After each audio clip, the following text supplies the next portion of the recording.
Mike Gander and Jeffro bring us the Mitchells versus the Machines, which was originally called Connected, finally came to Netflix last week, and stars an all-star cast in this animated follow-up for Sony Pictures after Into the Spider-Verse. So, how does this hold up, and have we just found the best film of 2021 so far? Let's find out.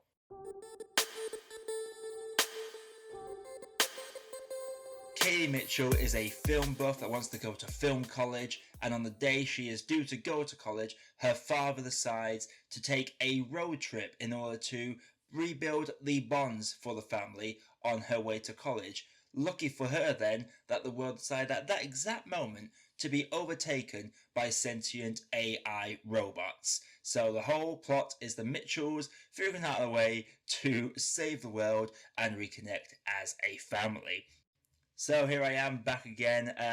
New setup, as you can probably tell. I had to sell some stuff last week, but I am really looking forward to talking about this one because the Mitchells versus the Machines, I will be completely honest, blew me away because I did not expect it to be as good. In fact, it had no right to be as good as what it was. Katie is a film buff. Her father is quite overbearing. Her little brother's obsessed with dinosaurs, and there's a little dog in there that is not all there exactly. So the fact that I related to Katie so much really helped me with this movie. It very much reminded me of my own family, and I feel like this film is one of those that just really came out of nowhere. I can't remember the last time I saw an animated film that blended comedy and emotional beats so well. There have been a lot of films where I've laughed a lot, there have been a lot of films where I've cried a lot, but this one manages to make me do both, and it's very rare for a film to be able to pull that off. The cast of characters in this is fantastic. A particular standout performance for me is Olivia Coleman as our villain Pal Phone. She is sassy as all hell and is just a joy to listen to. She eats up every scene that she is in.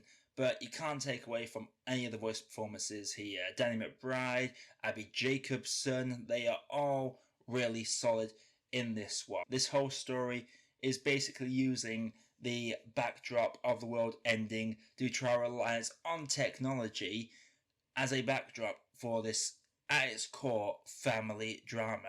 There are several jokes in this that you feel like should not work. There was a whole skit about Furbies. Bloody Furbies, of all things. That had to be one of the big highlights of the movie for me. Moochie the dog gets a lot of standout moments just for being there. I feel like Pig Dog, Loaf of Bread is going to be a commonly referred to phrase for the next couple of years, I'm going to say. It was randomly come out in conversations because that's how snappy it is. Some of the power robots, including a pair of robots that the Mitchells sort of adopt later on, are really entertaining. But at its very core, this is a family movie about a family coming together. I love Katie's relationship with her little brother, how they're basically just siblings that are best friends, which is a nice breath of fresh air because the amount of times you see siblings arguing all the time in these movies only to come together at the end.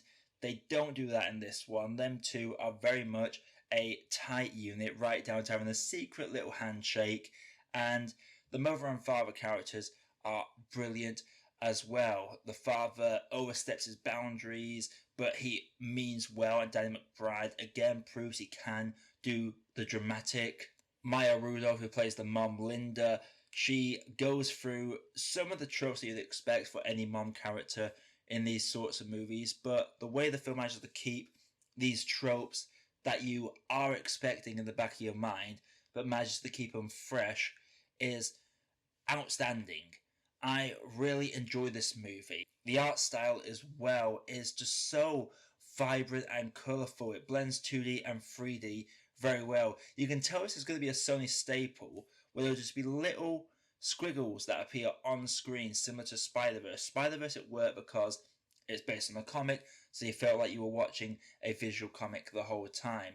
This one, they still have them squiggles, and give you some very out there comedy. They've basically almost nailed a Western equivalent of some comedy you would see in some anime. If you've ever seen an anime, you know they occasionally have a funny moment where the art style of the character will just change and just look very cartoony and comical. They do a very similar thing here, and it really helps hit them comedy beats home.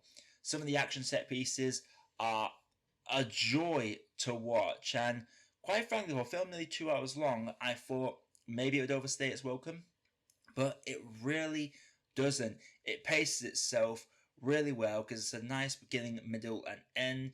Gives us a natural progression for the family's bond growing closer and closer throughout this. But Katie Mitchell overall is just the absolute standout for me because I just relate to this character too much. A film geek that wants to get out of their home because they feel trapped and wants to meet some of their own fellow film people, who has a father who doesn't quite understand, a mother who would literally die for her family, a little brother who's obsessed with dinosaurs, a dog that you love him, you adore him, but you're wondering what the hell is going through that dog's mind half the time. It really made me relate to Katie so much because it was so scary how similar they were to my home family, and just the dynamic of this family and how they really go with tropes, but they also go against them at the same time. I think one of my favourite lines that I am so happy that this film went for was Olivia Coleman asking, "Why do humans get to live on? And please don't give me the power of love." And they build up this dialogue where you think, oh, maybe it's going to change the AI's mind, but the response by Coleman's character is absolutely fantastic. It's just a joy to watch from start to finish. Honestly, I thought Raya and the Last Dragon would have been almost impossible to beat because of how good that movie was, but I dare say this film has pipped it as my favourite movie of the year so far.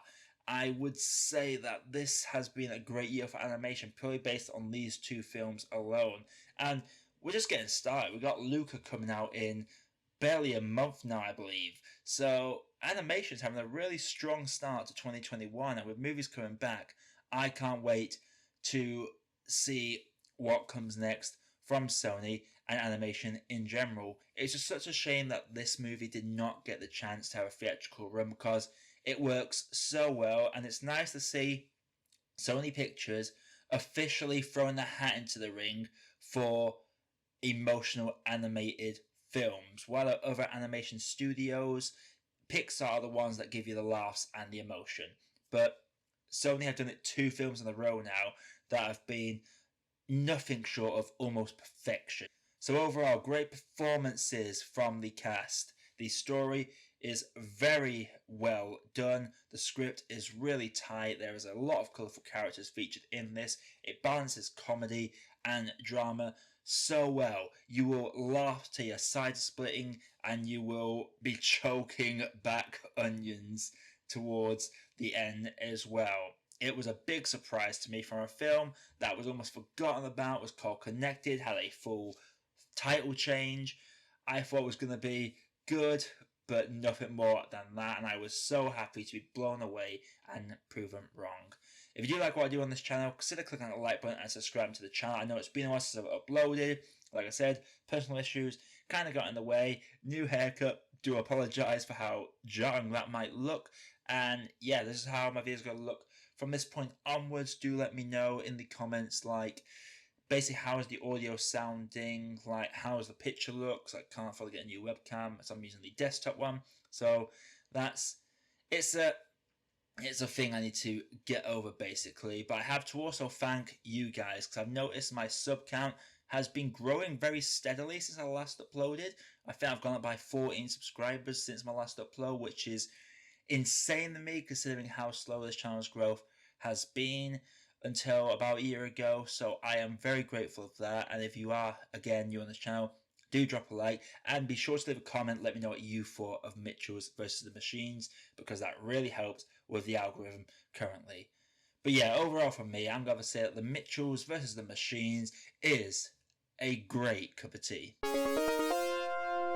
So the Mitchells vs. the Machine, have you seen it? How many times have you seen it? Which is better, Spider-Verse or Mitchells vs. the Machines? It's quite a tight battle. Do let me know down in the comments below. Coming up on the channel, I do plan to do something related to Saw. I've been meaning to get this video essay out for a hot minute. I probably won't get around to reviewing all the Saw movies just because don't want to put myself through a lot of those movies again. But I might do a whole video essay on the first Saw movie because I think that film has a forgotten genius about it. But until next time, my name is Josh, I've been your Movie Apprentice, and I'll see you in the next video.